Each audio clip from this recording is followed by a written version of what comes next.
Hi everyone.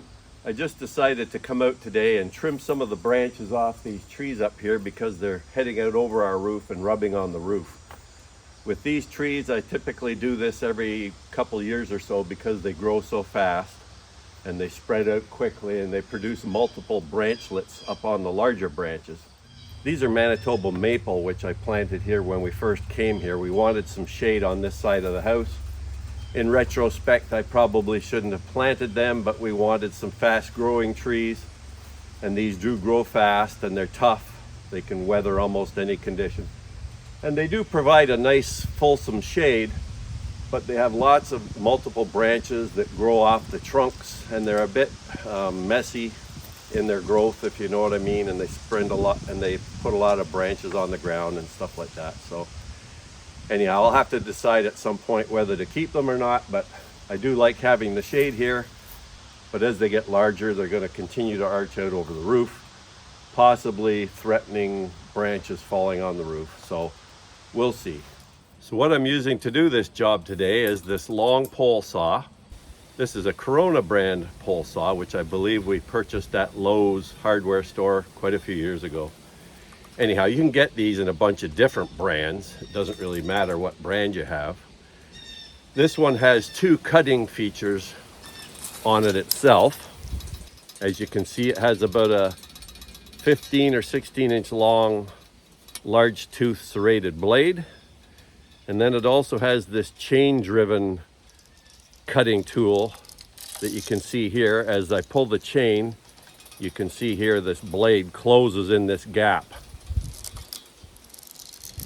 And that's good for cutting branches up to about 1.5 inches in diameter. It's a very handy tool. I use this a lot at this time of year, the late summer, fall time, when the trees have stopped growing. There's no birds nesting anymore. I always make sure I do this in the fall to avoid any potential hazardous cutting of trees. If there's birds nesting, I would hate to ever cut a branch and then find out there was a bird's nest in it or something like that. So I do this at this time of year on purpose. It's also better for the trees as far as when you cut them, they're not going to be exuding a lot of sap at this time of year. So this pole saw is about 7 feet long when it's in the unextended mode like this, but I can also loosen this section of the handle and extend it to almost twice that length. So you can get 12 or 14 feet out of this pole saw, which makes it really handy for reaching high up branches. Right now I'm going to set it to about here because I'm going to have to reach up pretty high. Okay, the first thing I'm going to do here today is trim this branch here off that's hanging quite low. And I'm going to use the saw part of it first of all, even though I could probably use the chain driven blade with it too, because it's not a huge branch. But I'll just show how the saw works. So I just get it close to the trunk here so the blade has a bit of room to maneuver. And you can see it cuts very quickly because of the large teeth on it. Now this next little one that's hanging here, I'm going to use the chain-driven saw here, a chain-driven blade. And it's just a quick snap like that, and it's off. Now I'll move over to some of the more troublesome branches. So here's one that's going right over onto our house. I'll use the chain-driven blade again. And there we go.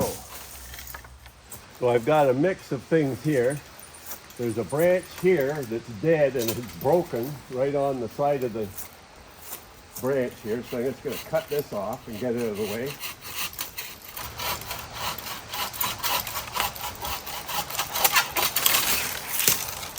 Then I just have a few other branches here that are hanging kind of low, and I just like to trim them off to get them out of the range of your head.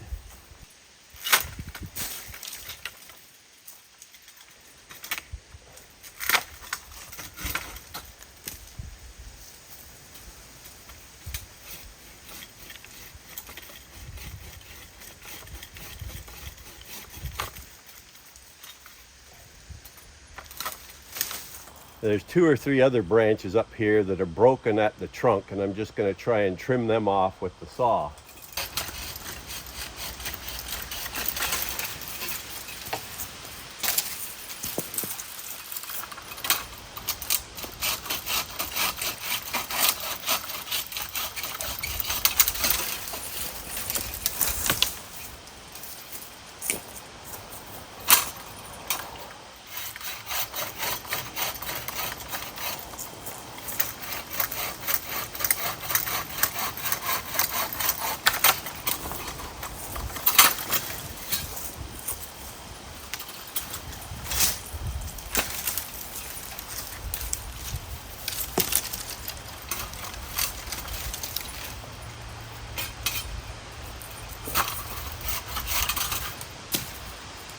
There, that's better.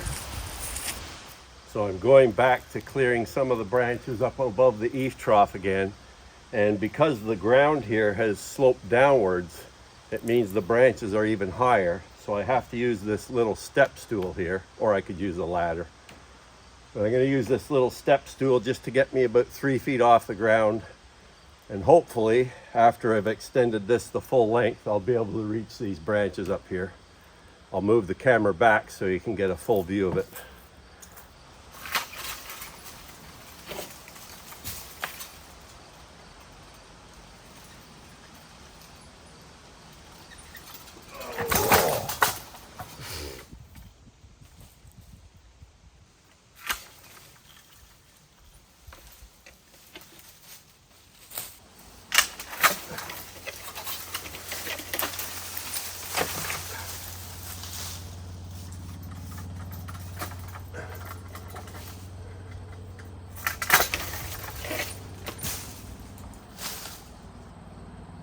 Okay, that's got most of the ones, I think, that were scraping the roof.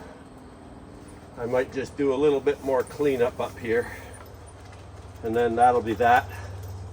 So here's the result of a few minutes work out here. You can see I've taken quite a bit of stuff off these trees that would otherwise be hanging over and banging into our roof. So there you go. You can see now none of the branches are touching the roof. At some point I'll have to decide what to do with this one up here. It's a larger one that's arching out over the roof. So as I mentioned, I also use the pole saw to take off a lot of small little branches that keep coming out of the trunks of these trees. That's one of their characteristics, is they send a lot of new shoots out from the existing trunks. As long as there's enough light down here, they'll send out new shoots that create new branches, and then those branches hang really low. So you sort of have to keep trimming the trunks of these trees so you're not walking into branches all the time or riding your lawnmower into the branches. Anyhow, if you've never used a pole saw,